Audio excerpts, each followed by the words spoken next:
desagradables a veces, situaciones que no comprendemos. Esta mañana, Señor, queremos pedirte que independientemente de lo que estamos enfrentando, independientemente de los problemas que tenemos, de las dificultades, de la enfermedad, el día de hoy tu palabra pueda caer en nuestros corazones y dé un fruto, y un fruto en abundancia. Ayúdanos, Señor, a no distraernos. Por el contrario, que tu Espíritu Santo nos ayude a entender tu palabra y aplicarla. En el nombre de Jesús, amén. Bueno, el día de hoy vamos a comenzar con nuestra serie, El Sermón del Monte. Si tenemos las hojas del sermón, podemos poner como título a la nueva serie, El Sermón del Monte. Y es algo muy interesante porque la mayoría de nosotros estamos familiarizados con algunos versículos de este pasaje. Quizá algunos recordamos este pasaje del Sermón del Monte porque de ahí extraemos la verdad que dice, ¿verdad? Que seamos la luz y la sal, que seremos bienaventurados cuando seamos perseguidos, que amemos a nuestros enemigos, que la vida fundamentada en la palabra de Dios es aquella que soporta cuando vienen las circunstancias adversas como la lluvia, ¿verdad? Pero estas verdades están acomodadas en lo que se denomina el Sermón del Monte, que está en Mateo capítulo 5, versículo 1 en adelante. Vamos a leer juntos Mateo capítulo 5, versículo 1 en adelante. Dice así: Cuando Jesús vio las multitudes, subió al monte y después de sentarse, sus discípulos se acercaron a él. Este es el primer sermón registrado de Jesús como tal. Es decir, Jesús había enseñado a los discípulos uno a uno, pero un sermón así preparado hacia un grupo de gente en particular es el primero que se registra. Dice, y abriendo su boca les enseñaba diciendo, versículo 3, bienaventurados los pobres en espíritu, pues de ellos es el reino de los cielos. Bienaventurados los que lloran, pues ellos serán consolados. Bienaventurados los humildes, pues ellos heredarán la tierra. Bienaventurados los que tienen hambre y sed de justicia, pues ellos serán saciados. Bienaventurados los misericordiosos, pues ellos recibirán misericordia. Bienaventurados los de limpio corazón, pues ellos verán a Dios. Bienaventurados los que procuran la paz, pues ellos serán llamados hijos de Dios. Bienaventurados aquellos que son perseguidos por causa de la justicia, pues de ellos es el reino de los cielos. Bienaventurados cuando los insulten, persigan y digan todo género de mal contra ustedes falsamente por causa de mí. Regocíjense y alégrense, porque la recompensa de ustedes en los cielos es grande, porque así persiguieron a los profetas que fueron antes de ustedes. Bueno, es claro, ¿verdad?, que estamos viendo que el inicio de este sermón es la bienaventuranza. El día de hoy, por cuestión de tiempo, solamente vamos a mirar la primera, lo que está en el versículo 3, que dice, bienaventurados los pobres en espíritu, porque de ellos es el reino de los cielos. Algunas versiones traducen la palabra bienaventurado como felices. Esta palabra en el original es la palabra makarios y significa feliz, afortunado, dichosos. Y el ser bienaventurado no es un sentimiento superficial, o sea, no es algo que está basado únicamente en las circunstancias. La bienaventuranza es el contentamiento o el gozo basado en el hecho de que nuestra vida ahora está en paz con Dios. La palabra bienaventurado es lo opuesto a dolor o calamidad. Hace un rato estaba platicando con una persona y le decía que me da mucho gusto ver jóvenes en la iglesia, porque Cuando uno recibe la palabra de Dios siendo joven, se evitan muchos de los problemas que los que no estamos tan jóvenes estamos experimentando, porque podemos evitar las malas decisiones. Y como jóvenes, y aún los que quizá físicamente no estamos tan jóvenes, pero que en el espíritu sí seguimos siendo jóvenes, con frecuencia buscamos la felicidad en los lugares equivocados. Con frecuencia el mundo nos dice que la felicidad la vamos a encontrar, por ejemplo, en el dinero, en el ser conocidos. Es impresionante. En la pandemia comenzó esto nuevo de grabarse la gente y hacer un movimiento de como baile. Y yo dije, bueno, es que los jóvenes no tienen nada que hacer. Y bueno, es algo pasajero, pero ya se volvió algo permanente, ¿no? Y nuestros jóvenes creen que ahí van a encontrar la felicidad, en el reconocimiento de las demás personas. Por eso es que a donde quiera que van, toman su foto de lo que están comiendo, a dónde van, si van al mercado, si lo que comen, lo que no comen, por qué lo comen. Y están buscando la felicidad en los lugares equivocados. Algunas personas creen, ¿verdad?, que la felicidad la van a encontrar con una persona, ¿verdad? Si se casan, creen que ya van a ser felices. O si encuentran a alguien más, creen que van a ser felices. O si tuvieran cierta cantidad de dinero, creen que van a ser felices. O si tuvieran cierto puesto, consideran que entonces experimentarían de la felicidad. O si alguien cambia, ¿verdad? Si esta persona cambia su forma de ser, entonces a veces nosotros decimos, quizá entonces fuera feliz si esta persona no fuera así. O si mi papá no me hubiera tratado así, yo pudiera ser feliz. O si mi mamá no fuera así, yo pudiera ser feliz, según sea el caso. Pero Jesús está dándonos un principio y una verdad el día de hoy que es importante que nosotros creamos, aceptemos, valoremos, pero sobre todo vivamos. Y es que la felicidad es una cuestión de actitud, no de circunstancias. Al hombre natural o al cristiano inmaduro carnal, tal felicidad le parece como sufrimiento con otro nombre. Es decir, si tú le dices a una persona, vas a ser bienaventurado cuando te des cuenta cuán pobre eres o cuán humilde eres, eso no hace mucho sentido. Con frecuencia, como les digo, ¿verdad?, el mundo nos va a decir que la felicidad está encerrada en la economía, en cierta posición, en ser reconocido. Las cosas externas no pueden satisfacer las necesidades internas. Es decir, la ausencia de felicidad en nuestro interior no puede ser satisfecha por un bien exterior, por una economía, por un carro, por una posición. Y ahí es donde el mundo se desvía, en estar buscando la felicidad en los lugares equivocados. Y por eso es que una cosa los lleva a la otra y una cosa los lleva a la otra, y estamos experimentando altos índices en nuestros jóvenes de consumir droga, porque creen que en eso van a encontrar la felicidad, o creen que al consumir cierta sustancia por lo menos van a olvidar su condición por algunos instantes.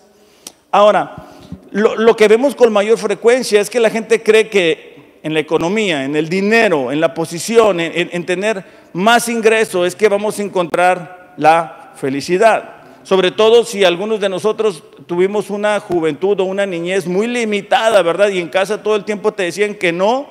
Entonces tú crees que si tienes suficiente dinero vas a poder ser feliz porque vas a poder comprar todas las cosas que necesitas o crees necesitar. El rey Salomón es un vivo ejemplo de que la felicidad no se encuentra en el dinero. En Primera de Reyes, capítulo 10, versículo 27, este fue el hijo de David, dice así: en Jerusalén llegó a provocar que la plata llegara a ser como piedras. Es decir, este rey Salomón llegó a tener tantas riquezas que la plata era algo tan común y corriente. Él tuvo barcos, caballos, esposas, alimentos, sabiduría, poder, riqueza, y en medio de todo eso, él llegó a la siguiente conclusión: en Eclesiastés capítulo 1, versículo 2 y 3. Eclesiastés capítulo 1, versículos 2 y 3 dice: vanidad de vanidades, todo es vanidad. ¿Qué provecho tiene el hombre de todo su trabajo con que se afana debajo del sol? Las cosas terrenales ni siquiera pueden producir la felicidad terrenal duradera, mucho menos la felicidad eterna. Cuando tú te compras algo, vamos a decir el último teléfono o el último carro, o consigues que te den más dinero en tu trabajo, eso te dura instantes nada más. Es una felicidad únicamente pasajera, momentánea. No tiene el impacto de provocar en nosotros una felicidad eterna. Fíjense lo que dice Lucas capítulo 12, versículo 15. Vamos a buscarlo en nuestras Biblias. Lucas capítulo 12, versículo 15. Dice: mirad y guardaos de toda avaricia, porque la vida del hombre no consiste en la abundancia de los bienes que posee.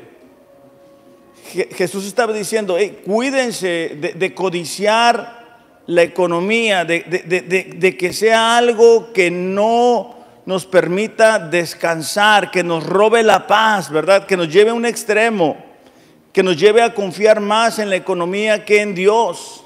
Tenemos que guardar nuestro corazón.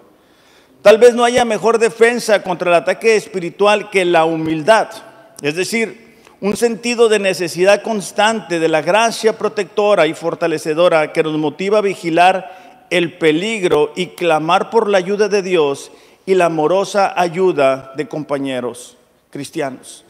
Cuando nosotros entendemos cuán pequeños somos, podemos reconocer cuánto necesitamos a Dios. Pero como les comento, ¿verdad? Con frecuencia estamos buscando la felicidad, estamos yendo tras lo efímero, tras lo pasajero, y por eso es que nos sentimos frustrados, por eso es que se registran altos índices de personas que se suicidan porque han experimentado de ciertas cosas y no han encontrado la verdadera felicidad.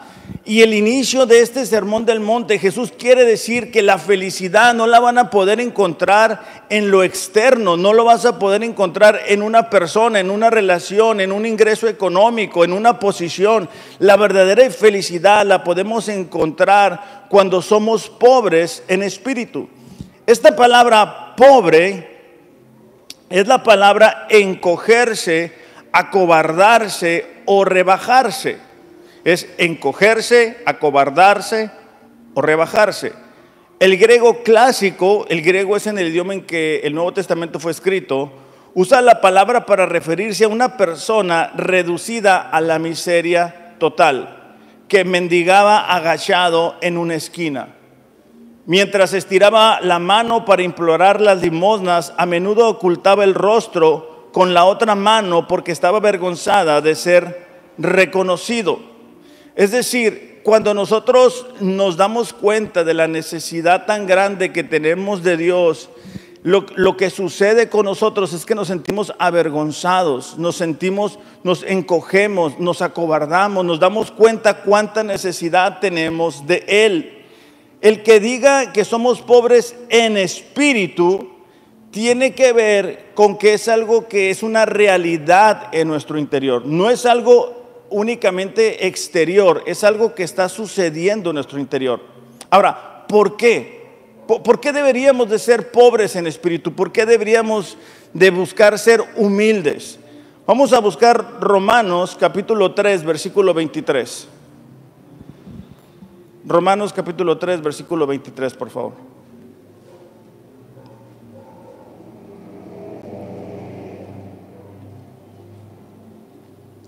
Dice: pues todos hemos pecado.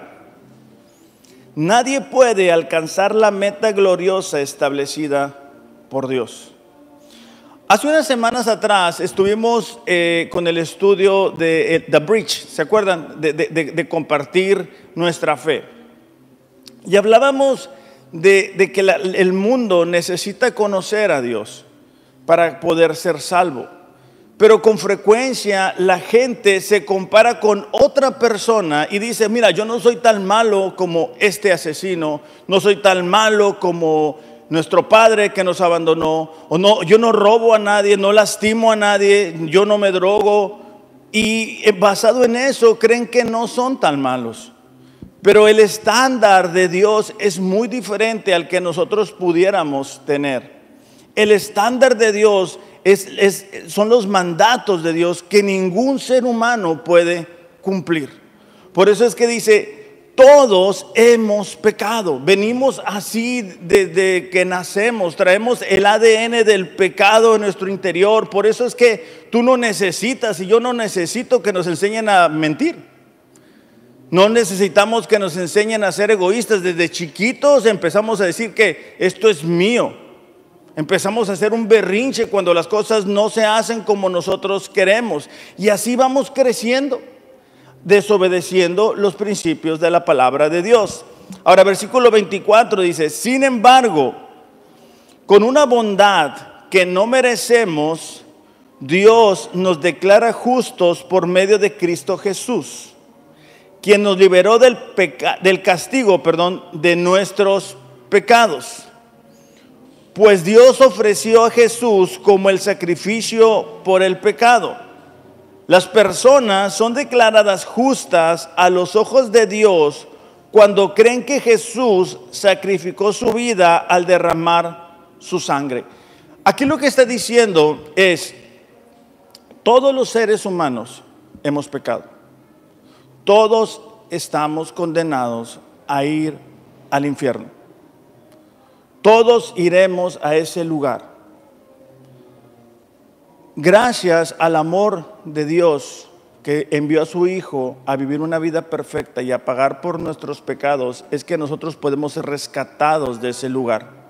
No es por nuestras obras, no es nuestras capacidades. Y entonces lo que surge en nosotros es un agradecimiento, pero es ese quebranto en nuestro interior de decir, Señor, nosotros merecíamos el infierno. Nosotros vivíamos sin plan, sin propósito, sin esperanza, estábamos alejados de Dios. Las oraciones que a veces nosotros elevamos no son escuchadas, sino aquellos que han sido llamados hijos de Dios. Ese es el evangelio, iglesia. El que gracias a ese sacrificio de Dios a través de la persona de Jesús, nuestra relación con Dios ha sido restablecida. Sé que algunos creen que su relación está restablecida porque son buenos o porque tienen buenas intenciones, pero eso no es lo que la Biblia declara. Entonces, cuando tú puedes reconocer y decir, ¿sabes qué? Yo iba a este lugar de castigo, yo iba para allá. Yo no tenía un propósito, no tenía una esperanza, no entendía para qué había nacido, cuál era mi propósito.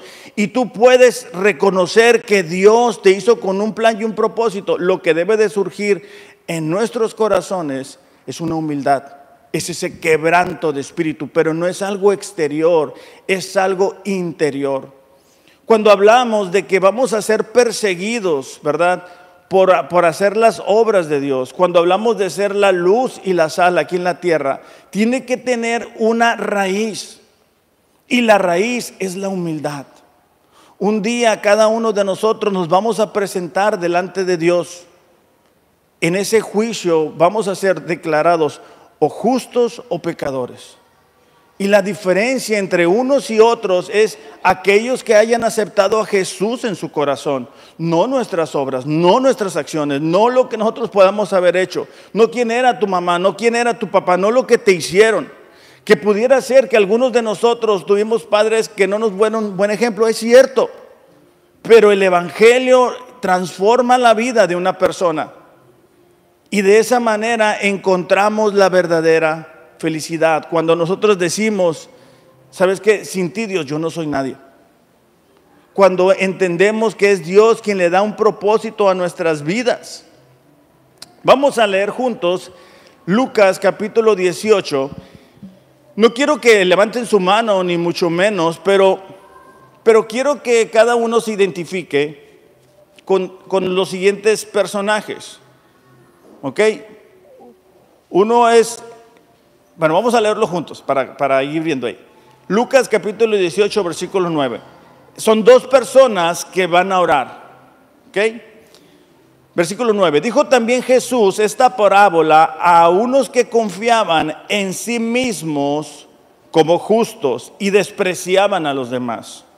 Dos hombres subieron al templo a orar. Uno era fariseo y el otro recaudador de impuestos. ¿Ok? Ya identificamos a los dos personajes. Ahora quiero que en su mente vean quiénes son.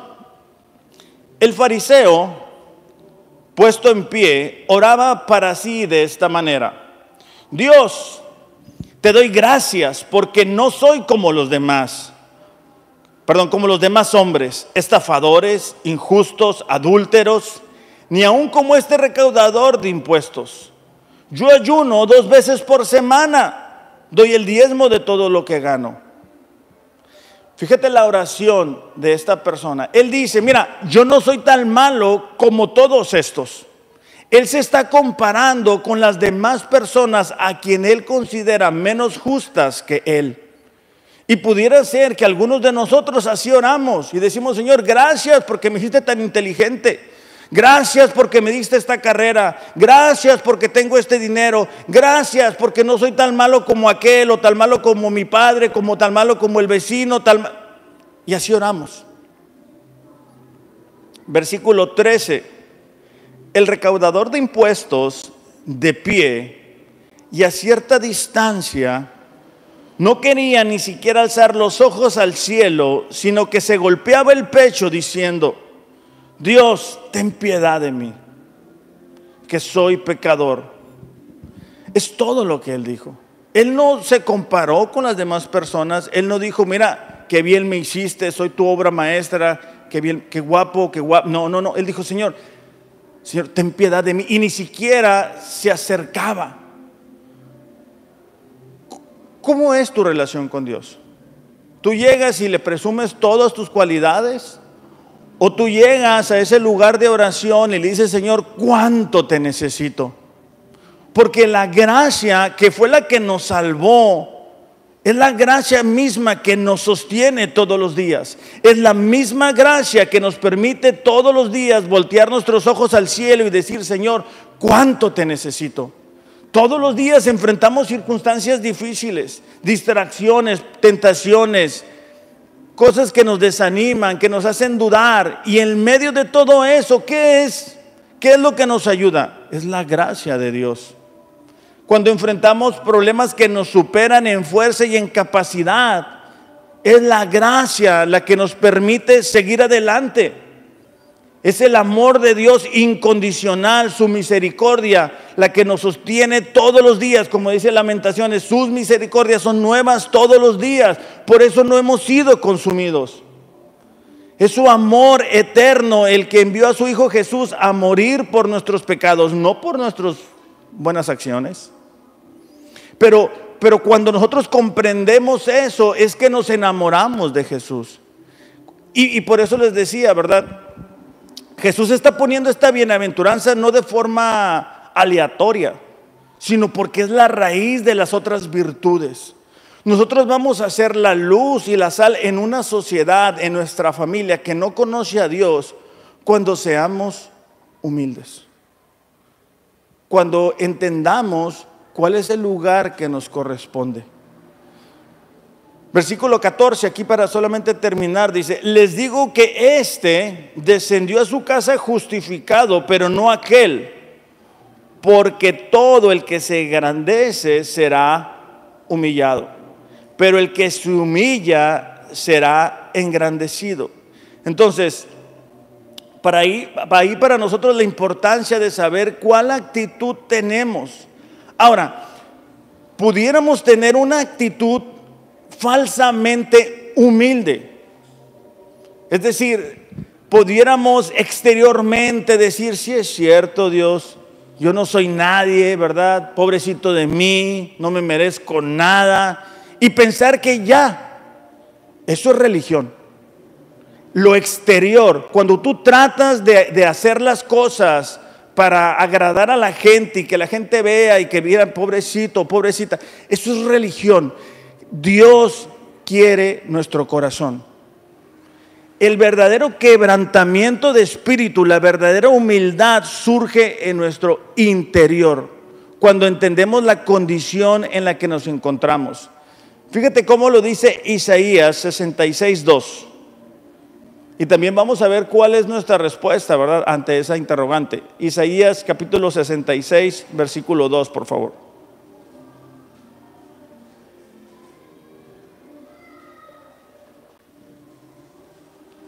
Dice así: miraré a aquel que es pobre y humilde de espíritu. Hasta ahí todos podemos decir, me va a ver a mí.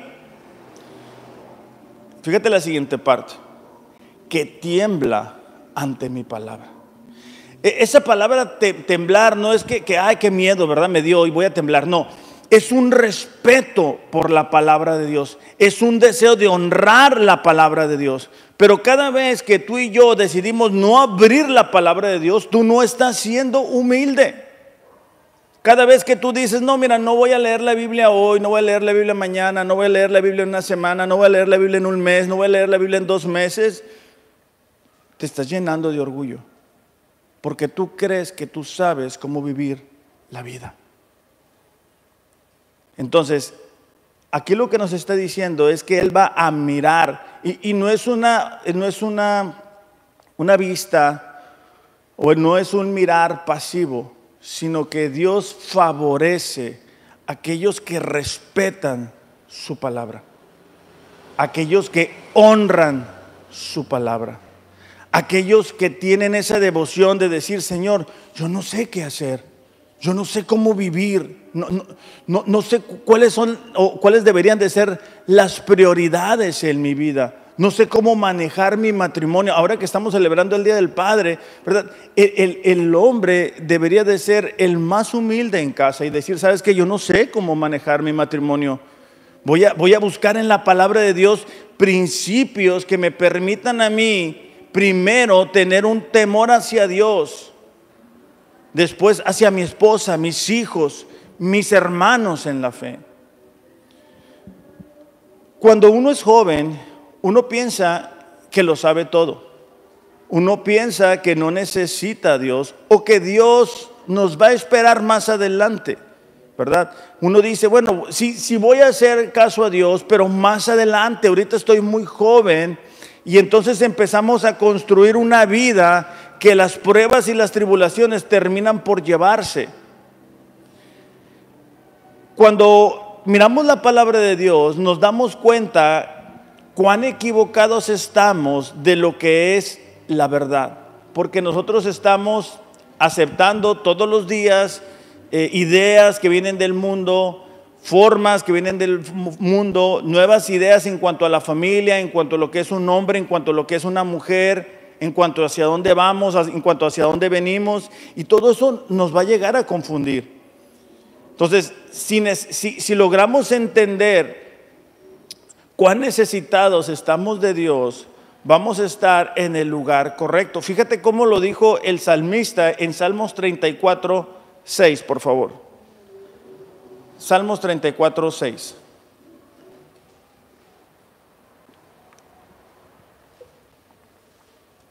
Dice, este pobre clamó y el Señor le oyó y lo salvó de todas las angustias.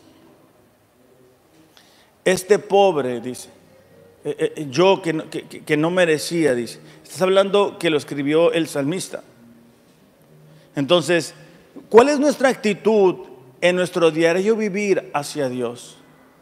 ¿Qué es lo que le estamos entregando a Dios? ¿Le entregamos 5 minutos? ¿Le entregamos 10 minutos? ¿Le entregamos una oración de buenas noches, gracias por todo? ¿Será que Dios se conforma con eso? ¿Será que eso es lo que Él se merece?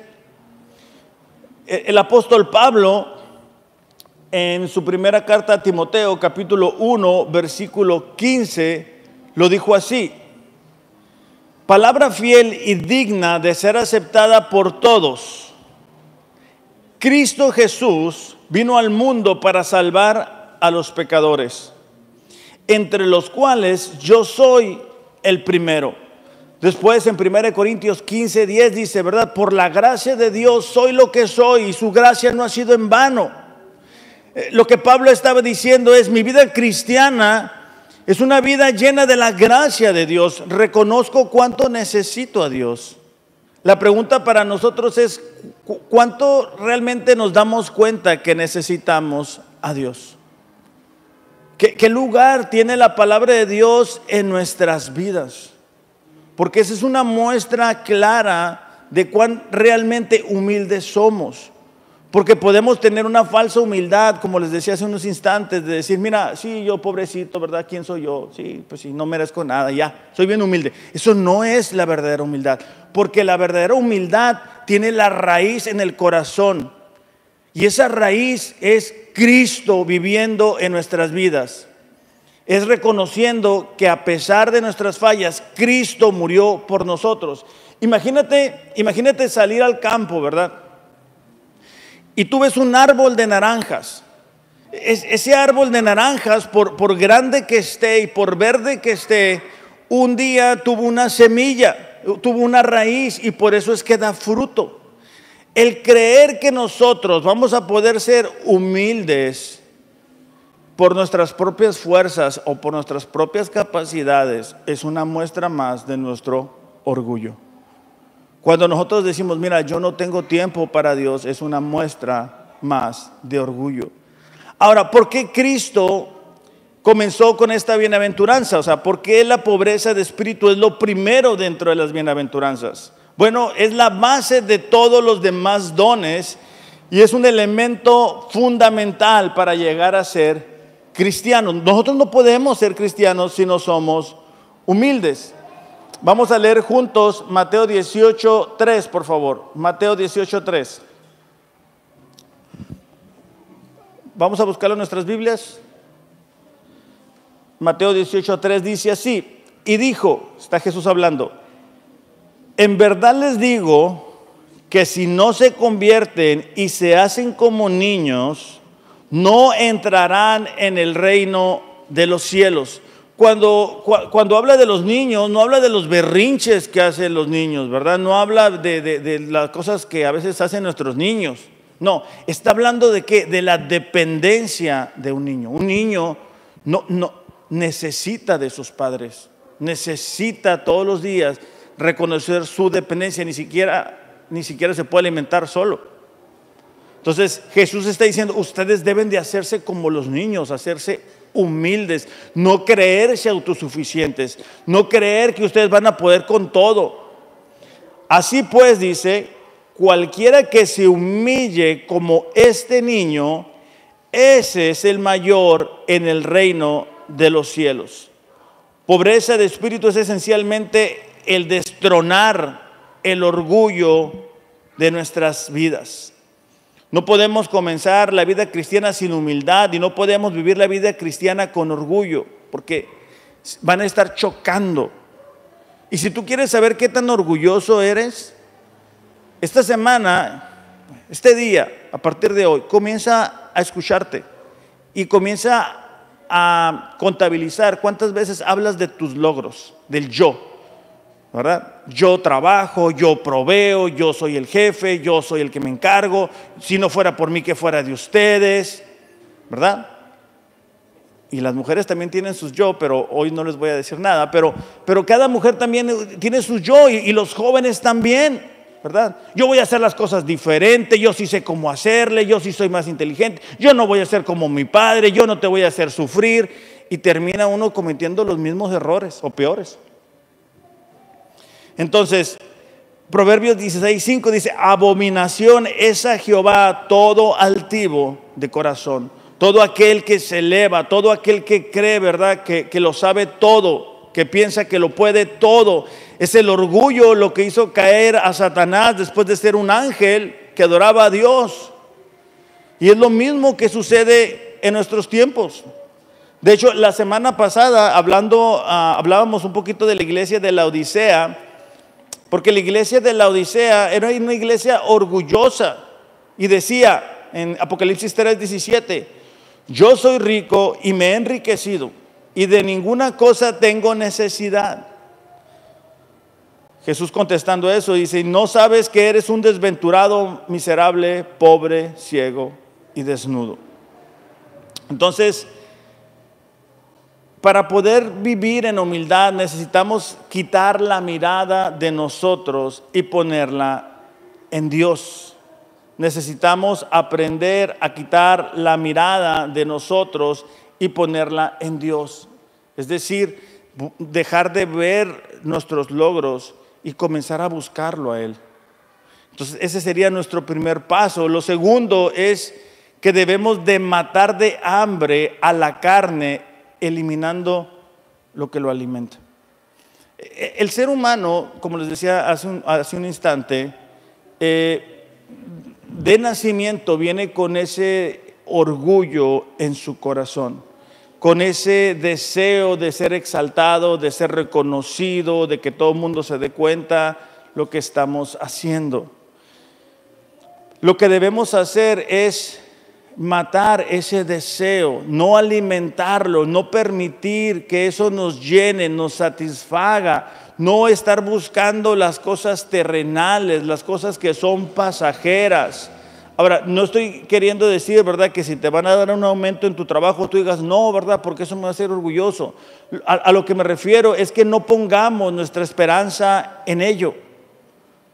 No le demos el mejor esfuerzo de nuestro diario vivir a cosas que son terrenales o que son pasajeras, sino que con la misma insistencia o perseverancia que buscamos cierta estabilidad económica, busquemos estar bien con Dios.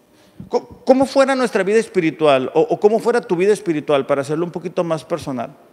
Si así como te esfuerzas por trabajar, yo sé que algunos se levantan muy temprano, otros se duermen muy tarde, otros experimentan a veces jefes que no son tan buena onda, y de alguna manera nos tenemos que esforzar.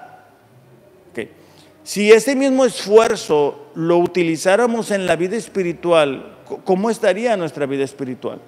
Porque hay veces que a la cuestión terrenal le ponemos mucho énfasis y le ponemos mucho esfuerzo y mucho deseo y muchas ganas y tiempo extra y lo que sea, y si tengo que ir voy, no importa. Pero cuando hablamos de la vida espiritual no ponemos el mismo énfasis. Y nos da sueño, y nos da flojera, y no le entiendo. ¿Cómo voy a leer la Biblia en un año? Es mucho, no le entiendo, se me hace difícil. Pero cuando hacemos eso, cuando estamos buscando a Dios, estamos eliminando el orgullo de nuestra vida, estamos matando todo aquello que nos hace darnos o creernos autosuficientes. Entre más leemos la Biblia, más nos damos cuenta de cuánto necesitamos a Dios. Yo no sé si a ti te pasó, o te pasa, mejor dicho.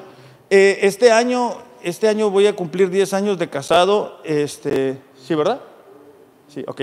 Y el día de hoy, lejos de poder decir, mira, ya entendí de qué se trata el matrimonio, ya entendí de qué se trata la paternidad, te puedo decir, necesito mucho más a Dios. O sea, me doy cuenta más de la necesidad que tengo de Dios. Y estoy seguro que aquellos que han sido alcanzados por Dios experimentan de eso. Las cosas no se vuelven más fáciles. Simplemente podemos reconocer cuánto más necesitamos de Él todos los días, no únicamente un día a la semana, no únicamente unos minutos a la semana, sino todos los días. Lo tercero, y con esto voy a terminar, que podemos hacer, ¿verdad?, para lograr desarrollar la humildad de nuestros corazones, es pedírsela a Dios. Vamos a leer Salmos 51:10, por favor. Salmos 51:10. Dice: crea en mí, oh Dios, un corazón limpio y renueva un espíritu recto dentro de mí. Crea en mí, oh Dios, un corazón limpio. Entonces, esta debería de ser nuestra oración. Esto debería de ser nuestra petición todos los días. Señor, ayúdame a ser humilde, ayúdame a reconocerte en cada una de las áreas de mi vida, ayúdame a poder que tú seas el énfasis en mí. Entonces, porque cuando lo hacemos, cuando nosotros, mira, yo te voy a dar un consejo.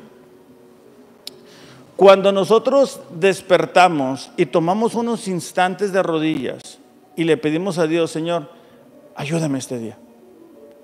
Ayúdame porque reconozco que te necesito. Estás forzando tu voluntad a volverse una voluntad sumisa y humilde delante de Dios. Y los primeros instantes de tu día son los que acomodan el curso de tu día. Entonces, no hay nada malo, iglesia, con decirle, Señor, ayúdame, como dijo el salmista, crea en mí un corazón humilde delante de mí. Entonces, esta primera bienaventuranza es la raíz de todo, como les decía. Es lo que inicia la vida cristiana, pero también lo que nos sostiene a lo largo de la vida cristiana. Con frecuencia me toca platicar con personas que buscaron su felicidad en algo externo, en una relación, en un trabajo, en un matrimonio, en una sustancia, en algo pasajero. Y pasa el tiempo y se dan cuenta de que están más vacíos de cuando empezaron a buscar esa falsa felicidad. A lo mejor algunos de nosotros ya no estamos tan jóvenes, pero seguimos buscando la felicidad en cosas externas. Y somos felices cuando tenemos ciertos logros o ciertos reconocimientos, y cuando no están, dejamos de ser felices. Y lo que pasa es de que tú tienes una fuente de la felicidad equivocada. Si ese es tu caso, el día de hoy es el momento que tú puedes decir, ¿sabes qué, Señor? Es cierto, he estado esperando que la felicidad me la dé mi esposo, o me la dé mi esposa, o me la den mis hijos, o me la dé esta situación. Mira, tú no puedes depositar tu felicidad en cosas externas. La única fuente de verdadera felicidad es Dios. Y es a través de Cristo que tú puedes experimentar de esa plenitud de vida, y todo lo demás viene por añadidura. Pero si el día de hoy tú sales de aquí reconociendo cuánto necesitas a Dios, entonces este mensaje habrá logrado su propósito, porque la idea es que entendamos que necesitamos a Dios. No únicamente unos instantes, no únicamente cuando estoy en crisis familiar, tenemos un problema, no sabemos si nos vamos a divorciar, no nos entendemos, y ya se acaba el problema y ya seguimos otra vez, ¿verdad? En nuestra propia fuerza, en nuestra propia capacidad, como nosotros queremos. No, el verdadero pobre en espíritu es aquel que reconoce a Dios todos los días, en todo momento, en las cosas buenas, en las cosas no tan buenas, en las cosas agradables, en las cosas no agradables, porque a veces nos viene una bendición muy grande, y como no somos humildes, pensamos que ahí está la felicidad, y hacemos de una bendición de Dios que un ídolo, y al rato estamos enfocados en ese ídolo. Vamos a orar para despedir este tiempo. Padre, te damos gracias en esta mañana por la oportunidad que nos das de estar aquí, Señor. Gracias, Padre, porque tú nos amaste tanto que enviaste a tu Hijo Jesús a morir por nuestros pecados. Y Señor, el día de hoy te pedimos que cada uno de nosotros pueda reconocer su necesidad de ti, que podamos ser humildes verdaderamente, Señor, que nuestra humildad provenga de lo más profundo de nuestro corazón. Ayúdanos, Padre, a que todos los días podamos tener esa misma actitud. Y Padre, también te pedimos por aquellas personas que quizá nos están viendo a través de las redes y que no te conocen, que el día de hoy, Señor, tú puedas abrir sus corazones y que ellos logren entender cuánto te necesitan en sus vidas, que sus vidas irán sin sentido, sin propósito, hasta el momento que te acepten como Señor y Salvador de sus vidas. Yo te ruego, Padre, que tu Espíritu Santo pueda traer esa convicción a sus corazones. En el nombre de Jesús te lo pedimos. Amén. Iglesia, que tengan un excelente domingo. Los amo, pero Dios les ama más. Gracias.